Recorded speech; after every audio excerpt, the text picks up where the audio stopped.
السلام علیکم، آپ دیکھ رہے ہیں مبشر لقمان یوٹیوب چینل۔ میرا نام مبشر لقمان ہے۔ میں اس وقت عمان میں اپنے ہوٹل سے یہ ویلاگ ریکارڈ کر رہا ہوں۔ پاکستان کی جو سیاسی صورتحال ہے، ہر گزرتے دن کے ساتھ یہاں پہ تو غیر یقینی صورتحال میں اضافہ ہو رہا ہے۔ ہر روز ہر لمحے کوئی نہ کوئی ایسی خبر آ جاتی ہے جو پچھلی ہر خبر کو دھندلا کر رکھ دیتی ہے، ایکلپس کر دیتی ہے۔ روز ایک ایسا کوئی واقعہ رونما ہو جاتا ہے جسے لوگ پچھلے واقعات کو بھول جاتے ہیں۔ پہلے آڈیو لیکس کا شور ایسا ہوا کہ تحریک انصاف کی 6 مہینے کی محنت جو ہے وہ ایک دم زمین بوس ہو گئی، دفن ہو گئی، اور پھر ان کی جعل سازی جو ہے وہ بے نقاب بھی ہو گئی۔ اس کے بعد دوسری آڈیو لیک نے تو کسر پوری کر دی، کیونکہ اس میں تو بڑا کلیئر ہو گیا تھا کہ یہ امریکی سازش کوئی نہیں ہے، یہ عمران خان کا اپنا بیانیہ ہے۔ پھر پتہ چل گیا کہ اس میں عمران خان کے ساتھ اعظم خان تھا، اعظم خان کے ساتھ شاہ محمود قریشی اور اسد عمر کا بھی نام آ گیا۔ اب یہ ہو گیا۔ اب اس کے بعد سائفر کے گم ہونے کی خبر جو ہے اس نے آڈیو لیکس کو کہیں پیچھے چھوڑ دیا، کیونکہ یہ اس سے بھی زیادہ ایک اہم بات تھی کہ ایسے ملک میں ہیں جس کی سیکیورٹی ایجنسی کی تعریف تو دنیا کے تمام ممالک کرتے ہیں، اور جو وہ ملک پہلے ہی دشمنوں کے بیچ میں گھرا ہوا ہے اور کوئی بھی اس پہ کسی وقت بھی کارروائی ہو سکتی ہے، وہاں پرائم منسٹر ہاؤس میں چوری ہو جائے، وہ یعنی پرائم منسٹر ہاؤس جو ہے وہ بھی سیف نہیں ہے وہاں پہ۔ خیر، اس کا تو عمران خان نے اعتراف کر لیا نا کہ وہ سفارتی خط ان کے اپنے پاس تھا، اس کے بعد کہیں گم ہو گیا۔ انہوں نے اس خط کو آخری میٹنگ میں کلاسیفائڈ کر دیا تھا۔ اب عمران خان بیانیہ بنانے کے لیے کوئی نیا منتر سوچ رہے ہیں، لیکن حکومت نے بھی طے کر دیا کہ ہر صورت ان کا مکو ٹھپ کر کے رکھنا ہے۔ آپ کو میں یہ سائفر کے متعلق ایک بات بتاؤں کہ سائفر جو ہوتے ہیں یہ کوڈڈ لینگویج میں ہوتے ہیں، اور یہ کافی سیکرٹ ہوتی ہے۔ تو جب وہ ڈی کوڈ ہوا ہے تو اگر وہ کہیں سلپ ہو گیا اور کسی دشمن ملک کے ہاتھ لگ گیا، فرض کر انڈیا کے ہاتھ لگ گیا، تو ان کے پاس اور بھی سائفر ہو سکتے ہیں، لیکن ہو سکتا ہے ان سے کوڈ ڈی کوڈ نہ ہو رہے ہو، تو اس کو سامنے رکھ کے وہ ہر سائفر کو ڈی کوڈ کر سکتے ہیں۔ تو یہ ایک بہت سیریس ایشو ہے۔ اس لیے اب پاکستان کی آنے والی سیاست میں کون سی تبدیلیاں آ رہی ہیں، تحریک انصاف اسلام آباد کو یہ ارغمال کب بنا سکتی ہے، عمران خان کا نیا منتر کیا ہوگا، ان سب پہ آج بات کروں گا۔ لیکن آگے بڑھنے سے پہلے آپ لوگوں نے اگر اس ویڈیو کو سبسکرائب نہیں کیا، اس چینل کو آپ نے سبسکرائب نہیں کیا تو وہ کر لیں، بیل آئیکن کو پریس کر لیجئے گا، یہ جو گھنٹی کا نشان ہے اس کو کڑنگ کر کے ضرور دبائیے گا، کیونکہ پھر آپ کو مزید اپڈیٹس ہیں وہ ملتی رہیں گی۔ کچھ دن پہلے عمران خان نے اپنے پاؤں پہ کلاڑی ماری، آپ سمجھے کہ ڈھونڈی انہوں نے کلاڑی اور جا کے اس کو کک مار دی۔ اس کا اندازہ ان کو خود بھی نہیں تھا۔ انہوں نے کہا سائفر تو میرے پاس ہی تھا، اس کے بعد پتہ نہیں کہاں چلا گیا ہے۔ اب یہ اس سے یہ تاثر دیا جا رہا ہے کہ وہ مراسلہ جو پچھلے کئی مہینے سے پوری قوم کے اعصاب پہ سوار ہے، وہ مراسلہ یہ عمران خان یا ان کی ٹیم سے ہی کہیں غائب ہوا، یا غائب کیا گیا، چوری کیا گیا، اس کو ہٹایا گیا۔ عمران خان نے اپنے دھوکے اور جھوٹ کو یو ٹرن کا نام دیا ہوا ہے، لیکن یو ٹرن کا لفظ ان کے اب جھوٹ اور دھوکوں کو بچانے کے لیے ایک سیاسی ٹرم ہے۔ دراصل ان کا جھوٹ اور دھوکہ ہی ان کا یو ٹرن ہے۔ نہ کوئی وعدہ، نہ کوئی بات، ہر چیز جب چاہے دل چاہے بھول جاؤ، گھوم جاؤ، ختم کر دو۔ اور اب ان کے لیے مزید خطرے کی بات یہ ہے کہ سائفر گم ہونے پر اب باقاعدہ تحقیقات شروع ہو گئی ہیں، خود ایف آئی اے تحقیقات کر رہی ہے، اور اس کی معاونت ملک کی دوسری سیکیورٹی ایجنسیز جو ہیں جیسے I S I, I B, M I, یہ سب کر رہی ہیں۔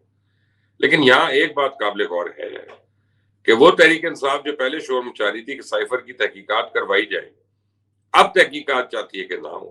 اب تحقیقات سے ان کی جان جا رہی ہے۔ اب وہ کیوں چاہ رہی ہے کہ تحقیقات نہ ہو؟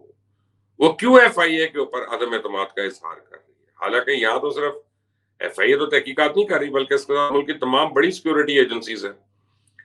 جواب اس کا واضح ہے، کلیئر ہے کہ اگر تحقیقات مکمل ہو گئی تو اس میں صرف اور صرف تحریک انصاف کے نام ہی آئیں گے، اور اس میں یہی لوگ بے نقاب ہوں گے جنہوں نے پہلے سائفر پہ ایک کھیل کھیلا، اس کے بعد اس کو غائب کیا۔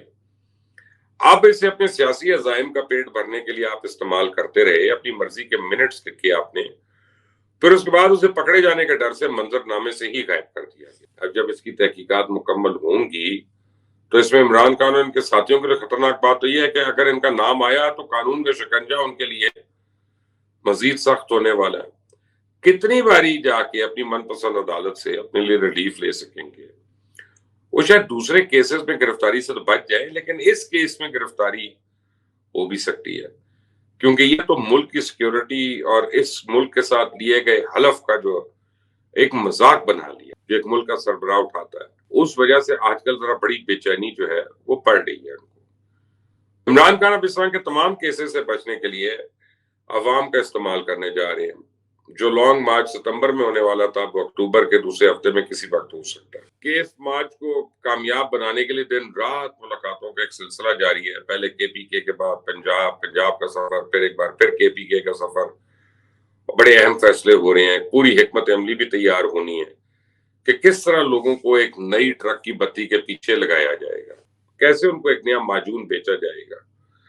تحریک انصاف کا ایک پورا منصوبہ ہے کہ لوگوں کے سامنے رکھ کر ریاست کے ساتھ ٹکر کی جائے، ان کا استعمال کر کے اپنے مطالبات منوائے جائیں، لوگوں کو ریاست سے ٹکر دلوا کے ملک میں نیا سیاسی عدم استحکام پیدا کیا جائے، اور یہ سب ایک ہی چیز کے لیے کیا جا رہا ہے، اور وہ کسی نہ کسی طرح اپنے لیے کرسی کا راستہ ہموار کیا جا سکے۔ اب آپ خود سوچیں، جب ملک کی معاشی صورتحال بہتری کی طرف ذرا سا جا رہی ہو، عمران خان یا تو جلسے نکالنا شروع کر دیتے ہیں، یا اداروں کے خلاف چڑھائی کر دیتے ہیں، یا پھر کسی لانگ مارچ کی کال دے دیتے ہیں۔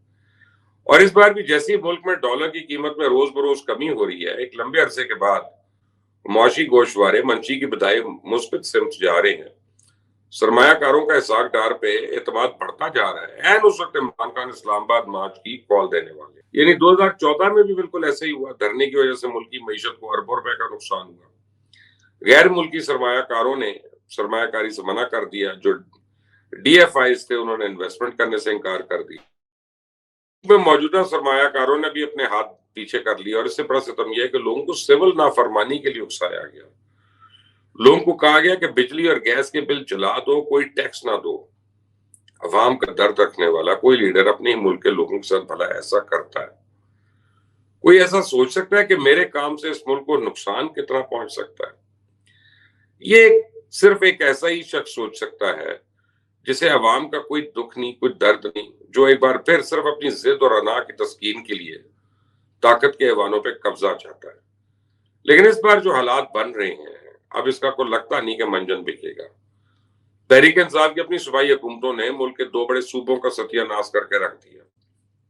آپ دیکھیں، جس تعلیم سے لوگوں کو شعور دینے کی بات کی جاتی تھی، اس کی حالت تو یہ ہے کہ آئے دن بنی گالا کے باہر محکمہ تعلیم کے جو ملازمین ہیں وہ احتجاج کر رہے ہیں۔ بلکہ آج سے کچھ دن پہلے تو حالات یہ تھے کہ محکمہ تعلیم کے پاس کتابیں چھپوانے کے پیسے نہیں موجود تھے۔ اب کے پی کے سرکاری ملازمین وہ احتجاج کر رہے ہیں کیونکہ ان کے پاس سرکاری ملازمین کو پینشن دینے کے پیسے نہیں بچے، صوبہ ڈیفالٹ ہونے کے قریب تر ہے۔ پنجاب میں ایک طرف لوگ بھوک سے مر رہے ہیں، ان تک کوئی سرکاری امداد نہیں پہنچ رہی، اور دوسری طرف کابینہ جو ہے وہ روز بڑھتی جا رہی ہے۔ کابینہ کے اللہ تللے، نئی گاڑیاں، یہ وہ بڑھ رہے ہیں۔ 40 سے قریب تو اعزازی طور پہ بنائے گئے وزیر اعلیٰ کے انمول رتن ہیں جو کروڑوں روپے کی مراد لے رہے ہیں۔ اس کے علاوہ پرویز الہی اپنے علاقے گجرات اور مونس الہی کے حلقے میں اربوں روپے کے فنڈز جاری کر رہے ہیں، جبکہ تحریک انصاف کے اراکین جن کی وجہ سے وزارت اعلیٰ کی کرسی ملی ہے، وہ بیچارے صرف منہ کا منہ دیکھ رہے ہیں۔ تو ایسے ملک میں کون شخص ہوگا جو اپنی جان داؤ پہ لگا کے کسی اور کا مورا بننے کے لیے سڑکوں پہ نکل آئے؟ تحریک انصاف والوں سے تو یہ امید نہیں ہے کہ جنوبی پنجاب سے کچھ کسی کو بھی نکال سکے۔ ہاں، ایسا ہو سکتا ہے کوئی ایسا جوان کے خلاف سڑکوں پہ نکل آئے کہ یہی وجہ تھی اتنے دن سے پیغام نہیں دیا جا رہا تھا باہر نکلنے کا، کیونکہ ابھی بھی اچھی طرح ان کو پتا ہے کہ ہم عوام کے ساتھ کر کیا رہے ہیں، لوگ کس اذیت میں رہ رہے ہیں۔ ان کے لیے کوئی کال نہیں دی گئی ہے۔ اب بھی یہ کوشش کی جا رہی ہے کہ ایسا سٹنٹ ہو جائے کہ جس سے لوگوں کے جذبات کو کسی نہ کسی طرح بھڑکایا جا سکے۔ وفاقی حکومت سے ہی شاید کوئی غلطی ہو جائے جس کا استعمال لوگوں کو باہر نکالنے کے لیے استعمال کیا جائے، اس لیے دن رات کوشش کی جا رہی ہے، کبھی گرفتاری کے نام پہ، کبھی کیسز کے نام پہ۔ اب یہ وفاقی حکومت کے لیے بھی ایک طرح کا امتحان ہے کہ پہلے کی طرح اس بار بھی اپنا اور ریاست کا مذاق بنواتی ہے، معیشت کو ایک بار پھر سے ٹیکہ لگواتی ہے، یا ہوش کے ناخون لیتی ہے اور حکمت عملی کا سے اس ساری صورتحال کا مقابلہ کرتی ہے۔ آنے والے دن پاکستان کے لیے انتہائی اہم ہے۔ Stay tune until next time. اللہ حافظ۔